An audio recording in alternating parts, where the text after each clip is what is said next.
Let's now simplify the following exponential expression. Now, one of the first things we got to do is to get rid of the parentheses. So what we would do is distribute the exponents inside the parentheses. Now, remember when you distribute the exponents using one of the power rules, you multiply the exponents. So for that first one, the x squared raised to the negative 2, that would become the x to the negative 4. So we got rid of the parentheses. Now the next step we need to do is to get rid of the negative exponents. And remember, if you have a negative exponent in the numerator, what that does is moves that exponential down to the denominator. And if you have a negative exponent in the denominator, that moves it up to the numerator.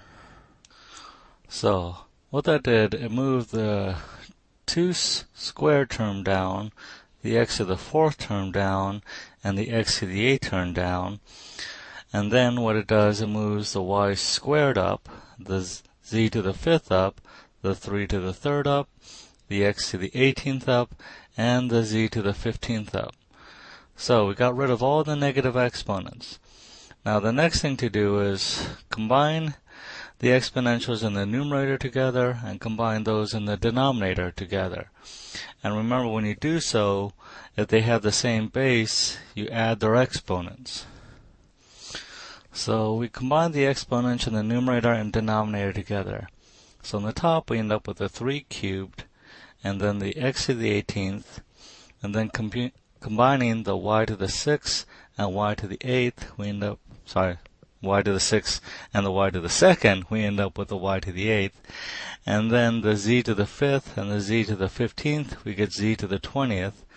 And then on the bottom, when we combine the x to the 5th, x to the 4th, x to the 8th, we get x to the 17th, and we still have that y to the 21st. Now, we have just to do is to cancel any common factors in the numerator and denominator and to simplify our coefficients. So if you notice, we have x to the 18th on top and x to the 17th on bottom, so 17 of the x's cancel, and we end up with just one x on top. We have y to the 8th on top, y to the 21st on the bottom, so we end up with y to the 13th on the bottom. And we have that z to the 20th on top still.